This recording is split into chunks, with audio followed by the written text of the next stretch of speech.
Bismillahirrahmanirrahim. Assalamualaikum warahmatullahi wabarakatuh. Waalaikumsalam. Selamat datang di konten baru kita, yaitu nama konten ini Ngintips, yaitu nginterview tipis bersama Iqbal Piasa. Nah, di sini kita akan menghadirkan narasumber-narasumber yang mudah-mudahan bisa menginspirasi kita semua.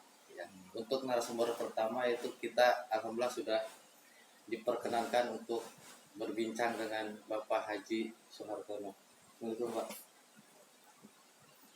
Bagaimana kabarnya Pak? Alhamdulillah sehat.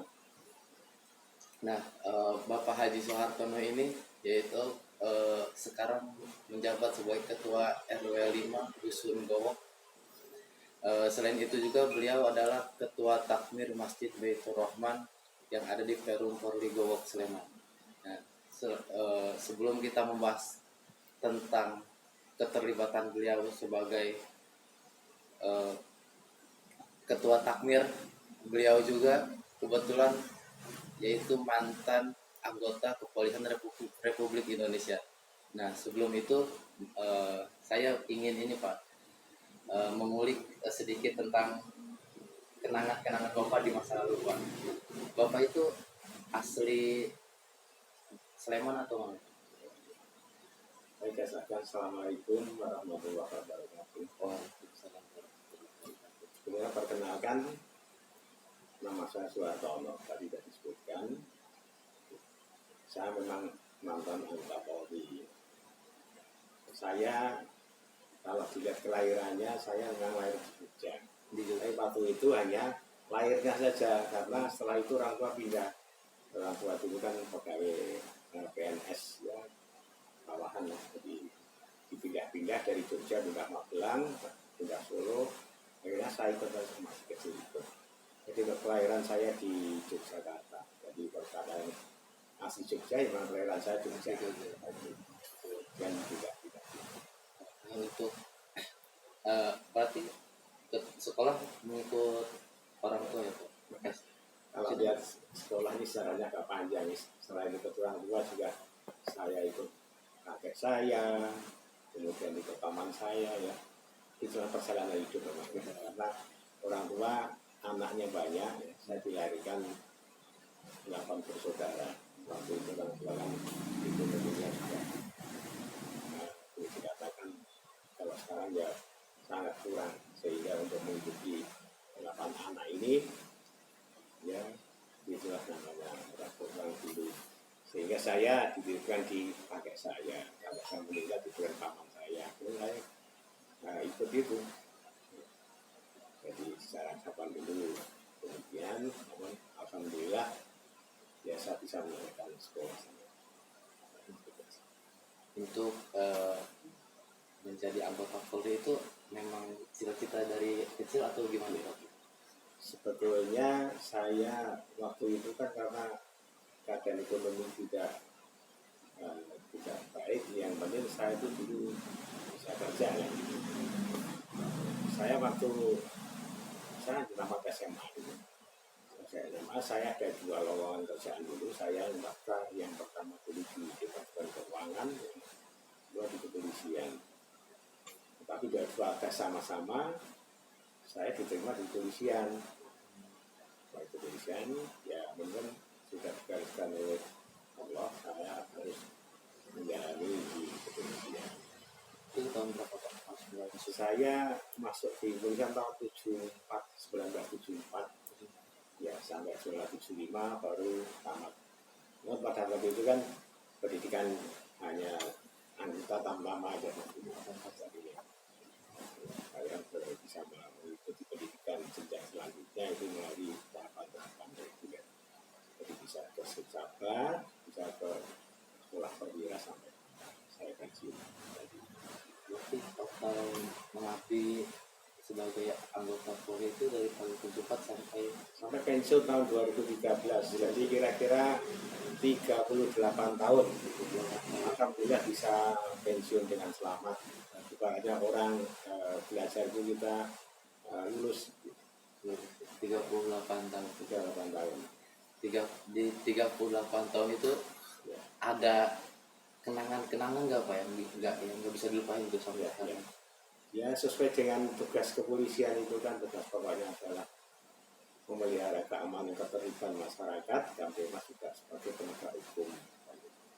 Ya tenangan kalau kita bisa dengan yang kita senang ya kalau kita bisa melayani masyarakat dengan baik ya juga kita ada tenang-tenang tertentu sampai sekarang pun dengan saya dengan masyarakat masih baik aja.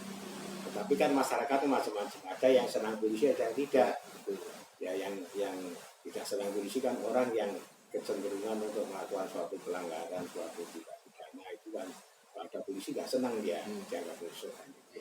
Tapi kalau orang yang dia baik ya dia sih akan senang, wah ada polisi patroli ada apa kan. Jadi kalau polisi itu ya ibaratnya kita berbuat baik sudah yang biasa, tapi kalau kita melakukan suatu kesalahan itu ya artinya akan dicari-cari kesalahannya akhirnya ya gitu. Jadi memang tugas polisi memang itu ya satu sisi dibutuhkan, satu sisi juga banyak orang yang tidak setuju, masyarakat pun banyak. Jadi kesan yang paling baik adalah yang kita bisa dekat dengan masyarakat, bisa melayani masyarakat, di mana ada kesulitan kita bisa hadir, itu kita ada pesan di sini. Dari tahun 74 itu sampai 2013 berarti Bapak mengalami apa tuh di bawah kepemimpinan presiden yang berbeda ya Pak? Jadi mulai Soeharto. Ya, mulai presiden kedua Soeharto, kemudian diganti Pak Habibie, ganti Gus Dur, Megawati, SBY, Jokowi ya sampai sekarang. Saya penasaran nih Pak, sebagai saya kan kelahiran dulu 2003 Pak.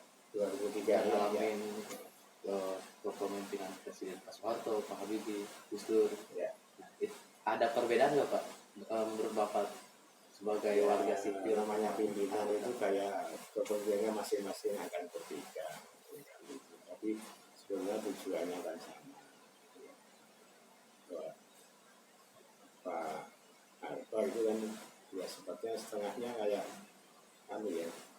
Jadi kalau ada yang melanggar sedikit langsung ditindak gitu. Jadi tidak bisa mempunyai suatu ide tertentu kalau bertentangan dengan pemerintah waktu itu ya ini di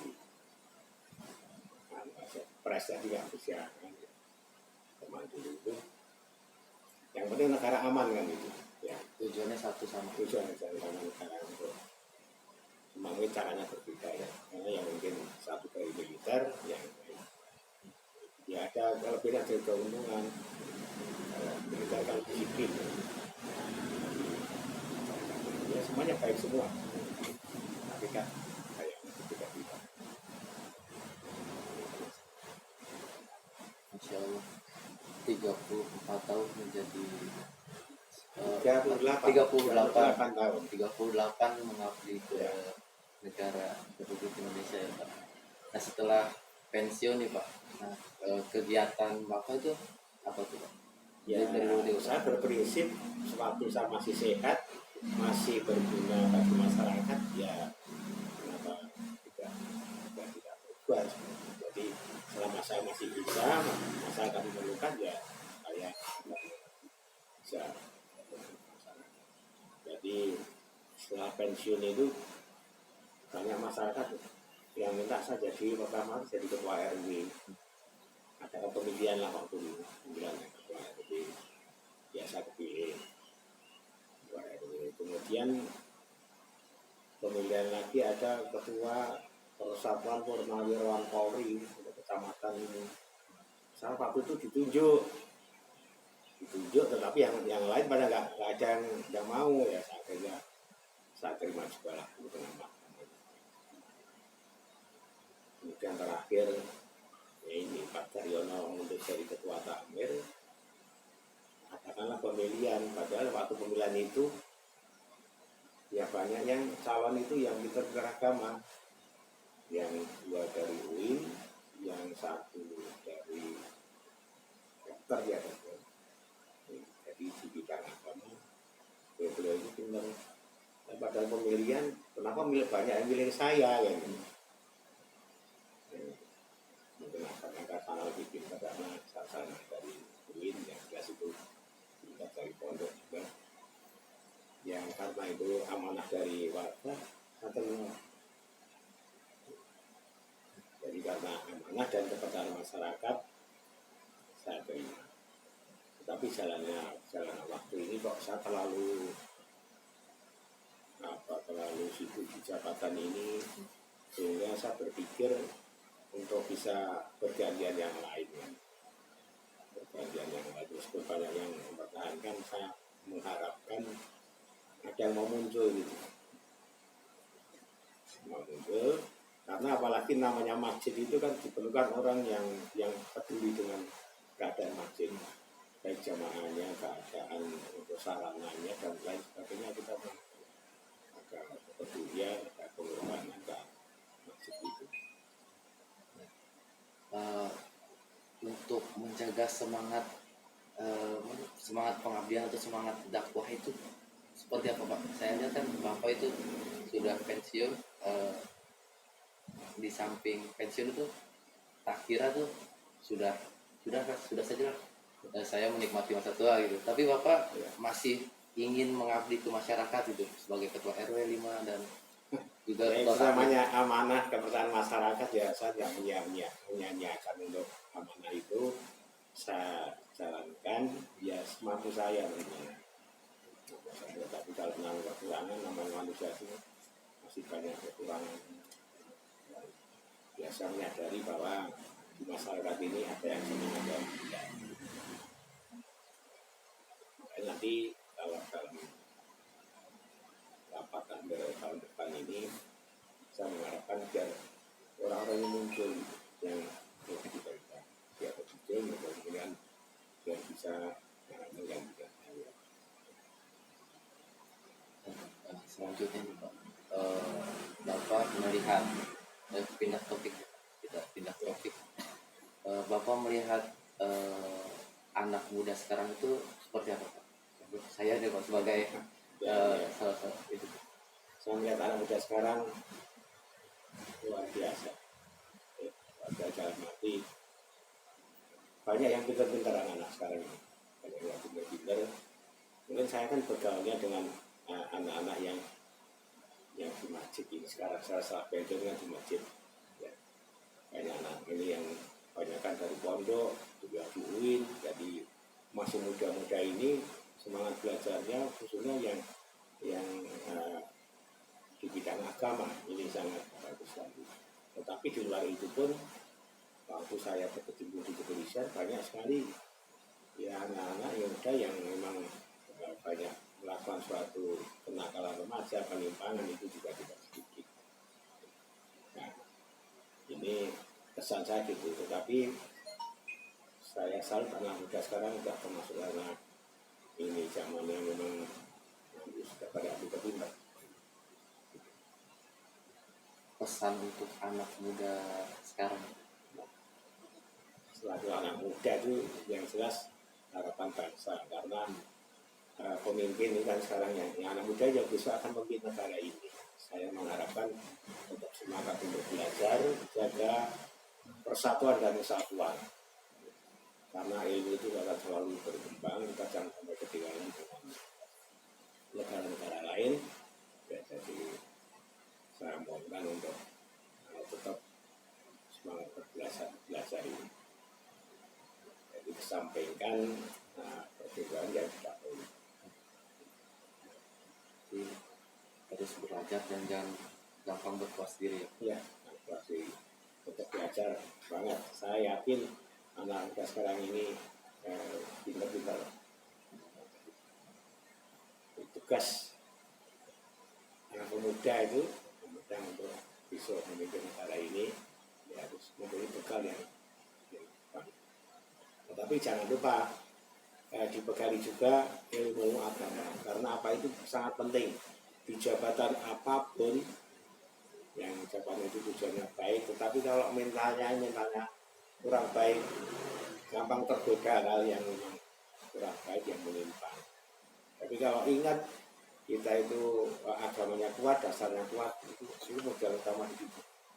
Jadi mulai pendidikan anak usia TPA misalnya atau PAUD, baru contoh aja misalnya ada warung tujuan gitu misalnya, itu ya itu satu kita mau belajar, kita ambil barang ada kita bayar itu mulia sih. Buat sahabat kami untuk anak-anak muda semangat dan tetap jaga persatuan kesatuan kita karena itu adalah modal utama. Terima kasih Pak. Kita doakan juga semoga Bapak Soehartono sehat-sehat selalu ya Pak. Amin, amin. Ini doa dari semoga saya bisa sehat, bisa panjang umur ya, bermanfaat. Ya saya memang setelah pensiun ini saya memang banyak mendekatkan diri ke Allah karena memang ya apa tujuan kita karena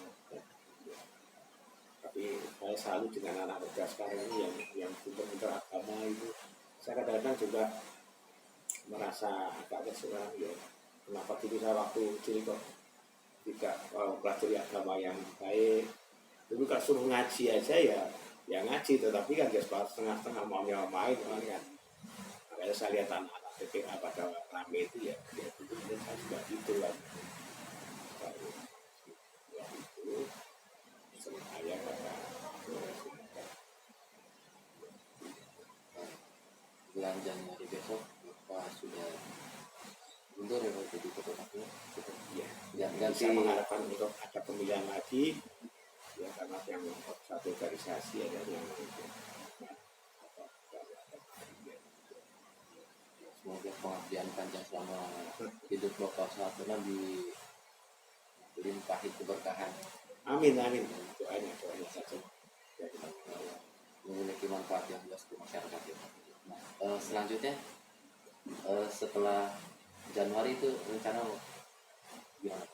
Setelah ya kemarin kan saya kalau melihat pertama kali itu masjid itu keadaan gitu jemaahnya banyak sekali luar biasa kalau pas Jumatan nggak cukup di luar dalam menu kan ya, dengan berawal dari itu saya mempunyai pikiran masjid kita redap kita perluas ya khususnya lantai atas biar jemaah itu bisa tertamu semuanya jadi tujuannya biar jemaah ini bisa ibadah dengan nyaman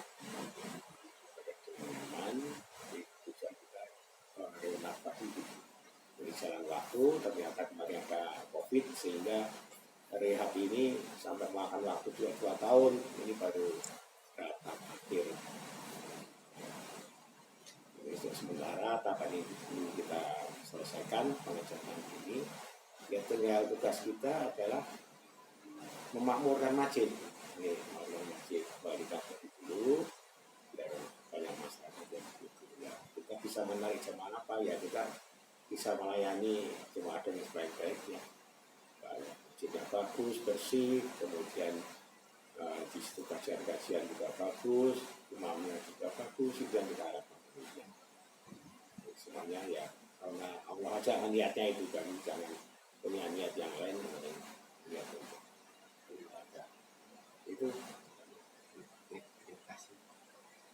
Baik, mungkin interview tipis pada kali ini dicukupkan sekian. Terima kasih kepada Bapak Haji Soehartono.